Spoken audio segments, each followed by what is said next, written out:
بسم الله الرحمن الرحيم.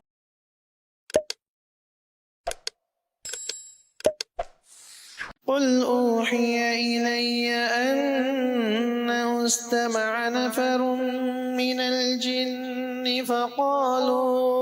فقالوا إنا سمعنا قرآنا عجبا. الحمد لله رب العالمين، الصلاة والسلام على أشرف الأنبياء وسيد المرسلين نبينا محمد وعلى آله وأصحابه أجمعين ومن تبعهم بإحسان إلى يوم الدين، أما بعد. أعوذ بالله السميع العليم من الشيطان الرجيم من همزه ونفخه ونفثه. وَلَقَدْ خَلَقْنَا الْإِنسَانَ مِنْ صَلْصَالٍ مِّنْ حَمَإٍ مَّسْنُونٍ وَالْجَانَّ خَلَقْنَاهُ مِنْ قَبْلُ مِنْ نَارِ السَّمُومِ. حضرات گرامی، جادو و جنات کی حقیقت اور علاج کے تعلق سے گزشتہ دروس تک ہم نے جادو کی حقیقت، مختلف طرح کی قسمیں، علامات، علاج، نظر بد اس تعلق سے معلوم کیے. آج سے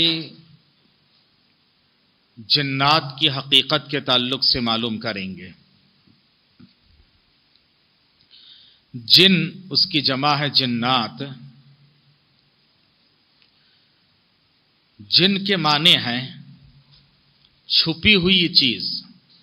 جن کے معنی ہیں چھپی ہوئی چیز. وہ چیز جو چھپی ہوئی ہے اس کو کہا جاتا ہے جن. ماں کے پیٹ میں جو بچہ ہے اس کو عربی زبان میں کہا جاتا جنین، کیونکہ وہ چھپا ہوا ہے. باغ کو جنہ کہا جاتا ہے اس لیے کہ اندر جانے سے آدمی چھپ جاتا ہے. ڈھال کو عربی زبان میں جنہ کہا جاتا. الصیام جنہ، روزہ ڈھال ہے، کیونکہ ڈھال اپنے بردار کو چھپاتا ہے. اسی سے جنون ہے، مجنون اور جنون، کیونکہ عقل جس کی چھپ گئی ہے وہ جنون مجنون ہے. تو اصل معنی ہے جن کے چھپنے کے ہیں. چونکہ ہماری نگاہوں سے اوجھل ہے، ہماری نگاہوں سے چھپی ہوئی مخلوق ہے، اس لیے اس کو جن کہا جاتا ہے. جن اور شیطان میں فرق کیا ہے؟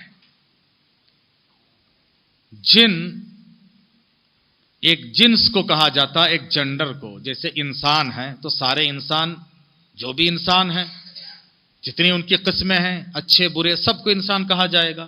تو جن سب کو کہا جائے گا. البتہ ان میں سے جو برے ہیں وہ شیطان ہیں. وہ شیطان ہیں. اور جو اچھے ہیں وہ جن ان کو کہا جاتا ہے.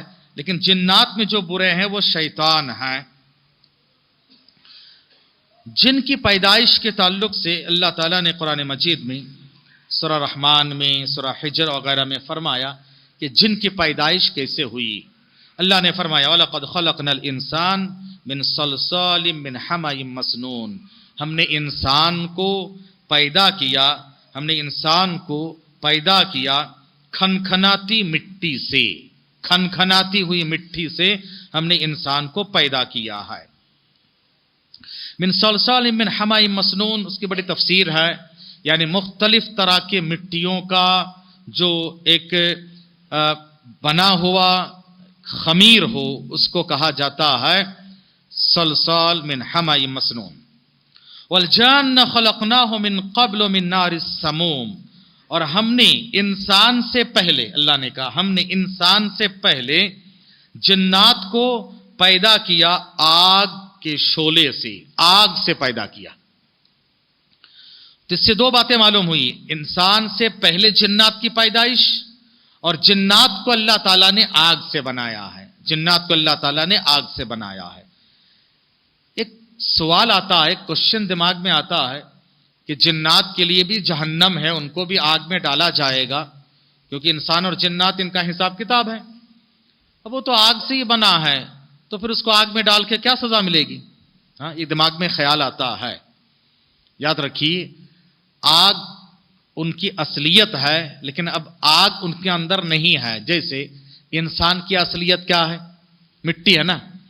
آپ کو اگر کھنکھناتی مٹی سے کوئی مارے تو تکلیف ہوگی کہ نہیں ہوگی؟ ارے بھائی مٹی ہے نا، تو مٹی سے کیوں تکلیف ہوگی؟ ہاں، ہماری اصلیت مٹی ہے، اصلیت مٹی ہے۔ ہمارے بابا آدم علیہ السلام کو اللہ نے مٹی سے بنائی ہے، اس اعتبار سے پھر ہماری ضرورت مٹی پہ رکھی ہے۔ انسان کا یہ جو جسم ہے، انسان دو چیزوں کا نام ہے، ایک ہے جسم باڈی اور ایک ہے روح۔ جسم کو اللہ تعالیٰ نے مٹی سے بنایا، ہمارے بابا آدم علیہ السلام کو مٹی سے بنایا، ان کے جسم کو، ڈھانچے کو، اور روح کو اپنی طرف سے پھونکا، ہے نا، روح کو اپنی طرف سے پھونکا۔ اب اس کے بعد انسانی جسم بننے کا جو ذریعہ ہوتا ہے وہ ہے مٹی۔ انسان جو کھاتا پیتا ہے، کھانے سے اس کا خون بنتا ہے، خون بننے کے بعد پھر اس کے منی کے قطرات بنتے ہیں، منی کے قطرات سے اس کے بعد بچے کی پیدائش ہوتی ہے۔ اصل کیا ہے؟ مٹی۔ یہ اور نہ ایسا نہیں کہ ہر انسان کو مٹی کے کلے سے بنایا گیا، ایسا نہیں ہے۔ بات سمجھ میں آ رہی ہے؟ اور ہماری ہر ضرورت اللہ تعالیٰ نے، جسم کی ہر ضرورت مٹی پہ رکھی ہے۔ جسم کو غذا چاہیے، مٹی سے ملتی ہے۔ ہوا چاہیے، پانی چاہیے، روشنی چاہیے، مٹی سے ملتی ہے۔ اس جسم کو آرام چاہیے، جسم تھکتا ہے، اس کے لیے آرام اور راحت یہاں زمین پہ ہی ہے۔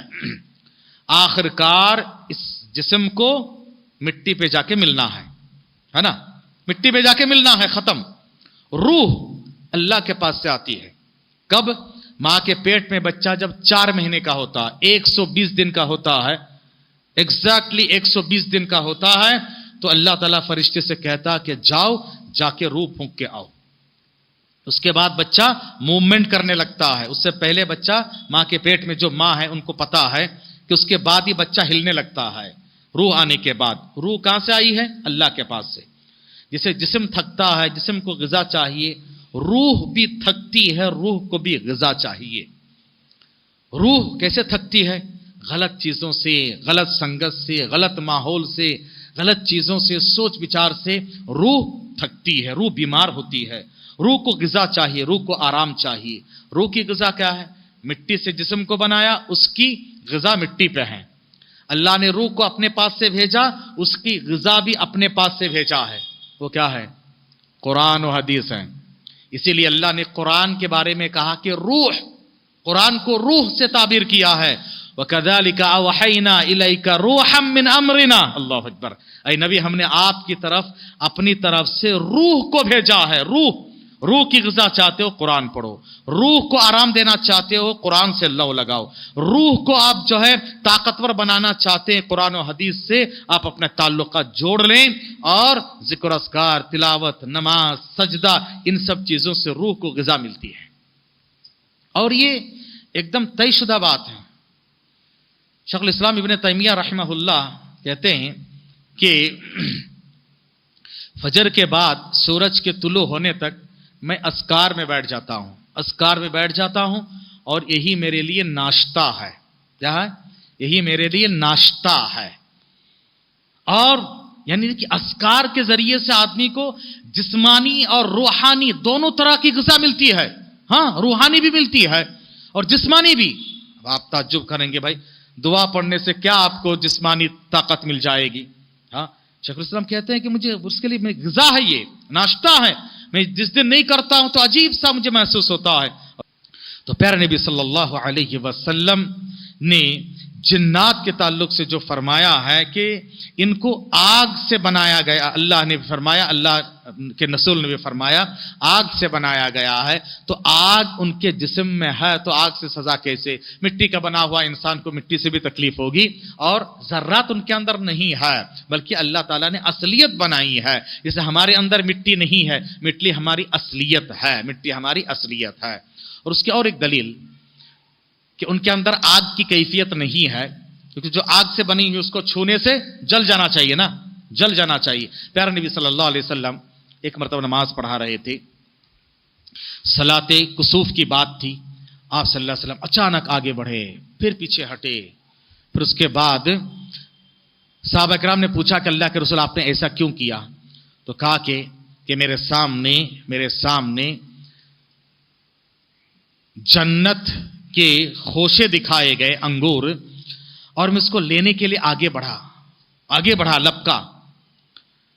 اگر میں لے لیتا انگور کا وہ خوشہ تو قیامت تک سارے لوگ کھاتے وہ ختم نہیں ہوتے. سبحان اللہ، جنت کی نعمت. اس کو لینے کے لیے آگے بڑھا، پھر میرے سامنے ایک جہنم کے منظر دکھایا گیا تو میں پیچھے ہٹا. پھر کہا کہ شیطان آ کر مجھے پریشان کرنے کی کوشش کر رہا تھا. میں آگے بڑھا اور اس کو پکڑ لیا. شیطان کو پکڑ لیا. کیسے پکڑا؟